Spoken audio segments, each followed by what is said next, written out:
Good morning student. तो आज का अपना टॉपिक रहेगा क्लासिफिकेशन ऑफ कंपनियोज, यानी कि कंपनियां जो होती है उनको अलग अलग पार्ट्स में डिवाइड किया जा सकता है। यानी कि आप ये कह सकते हो टाइप्स ऑफ कंपनी, कंपनियों के प्रकार हम पढ़ेंगे। तो किसके बेसिस पे पढ़ेंगे? लायबिलिटी ऑफ मेंबर्स, यानी कि लायबिलिटी ऑफ मेंबर्स कंपनी के जो सदस्य होते हैं उनका दायित्व है। फॉर एग्जाम्पल इनके मेंबर्स कौन होंगे? इनके मेंबर आपके शेयर होल्डर होते हैं। कोई भी कंपनी है तो उनके मेंबर्स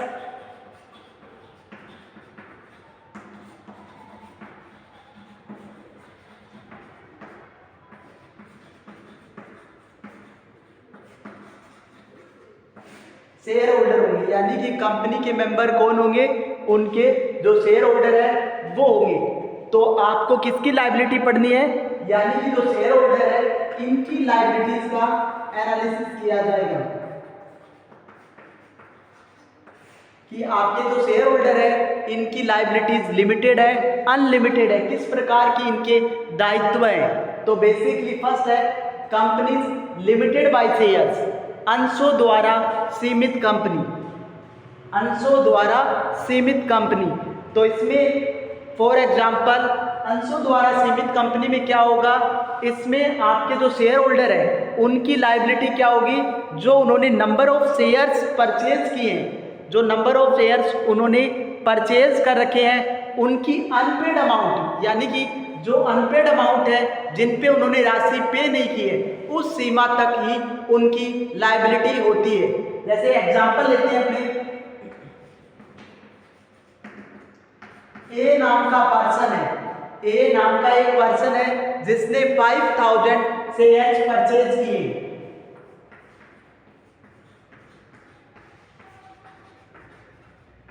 और शेयर की वैल्यू कितनी है? शेयर की वैल्यू है आपकी 10 रुपीज, यानी 10 रुपए का एक शेयर है, 10 रुपीज पर शेयर। ये जो है उनकी प्राइस थी।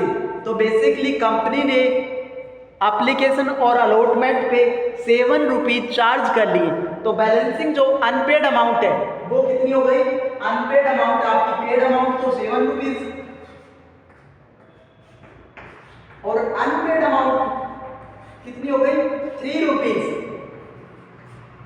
तो कंपनी को ये राइट है कि कंपनी जो है आपके ए नाम के शेयर होल्डर से 3 रुपीज एक शेयर पे कॉल कर सकती है। यानी टोटल जो है वो कितनी अमाउंट कॉल कर सकती है?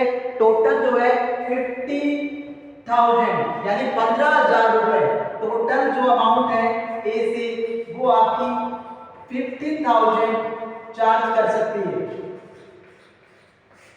यानी कि कंपनी को जब भी रिक्वायरमेंट होगी, कंपनी को जब भी जरूरत होगी तो वो आपके ए से मैक्सिमम कितनी अमाउंट चार्ज कर पाएगी? तो मैक्सिमम जो है वो उनसे 15,000 रुपए की राशि ही चार्ज कर सकती है। इससे ज़्यादा की अमाउंट वो आपके ए से चार्ज नहीं कर सकती है। तो ये क्या होगा? कंपनी लिमिटेड बाय शेयर्स, अंशों द्वारा सीमित कंपनी में क्या होगा? इनकी जो आपके शेयर होल्डर है इनकी लायबिलिटी कितनी होगी?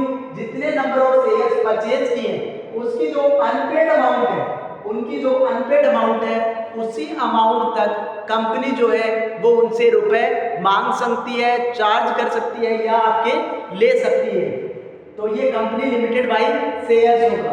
सेकंड क्या है? कंपनी लिमिटेड बाय गारंटी, यानी गारंटी द्वारा सीमित कंपनियां।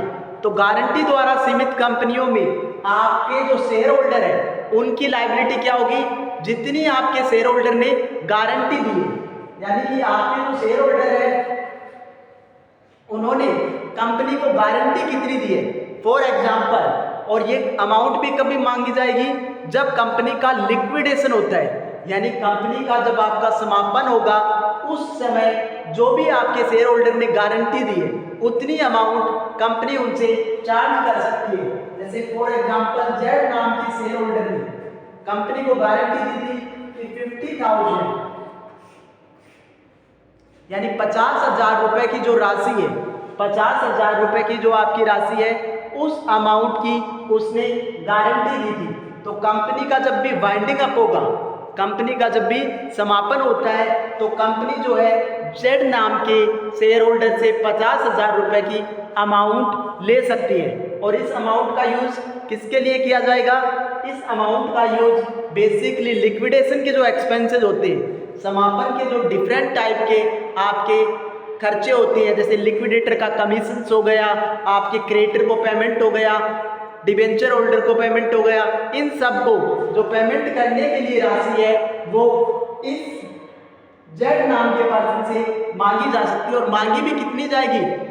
आप उनसे केवल और केवल जो पर्सन ने गारंटी दी है ना, जैसे आपके जेड नाम के पर्सन ने गारंटी दी थी 50,000, तो 50,000 रुपये ही उनसे चार्ज किए जा सकते हैं। इस अमाउंट से ज़्यादा आप जेड पर्सन से कोई भी अमाउंट चार्ज नहीं कर सकते। तो ये क्या होगी?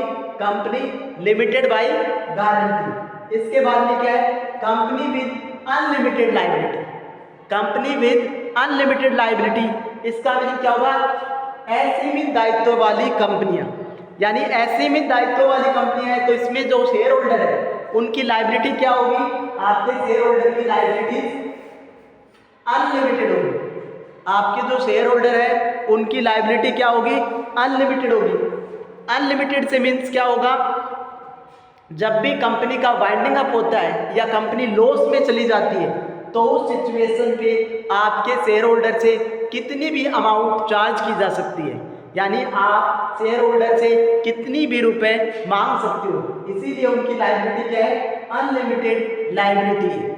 इसलिए क्या है? उनकी लायबिलिटी अनलिमिटेड है। लेकिन इसका मीनिंग ये नहीं है कि कोई भी जो आपका डिबेंचर होल्डर हुआ या अनसिक्योर्ड क्रेडिटर हुआ वो डायरेक्ट शेयर होल्डर से पैसा मांगे, यानी इसका मीनिंग ये नहीं होगा कि वो डायरेक्ट आपके शेयर होल्डर से पैसा मांगे या शेयर होल्डर पे आपकी अनपेड अमाउंट के लिए जो है केस फाइल करे या सूट कर दे।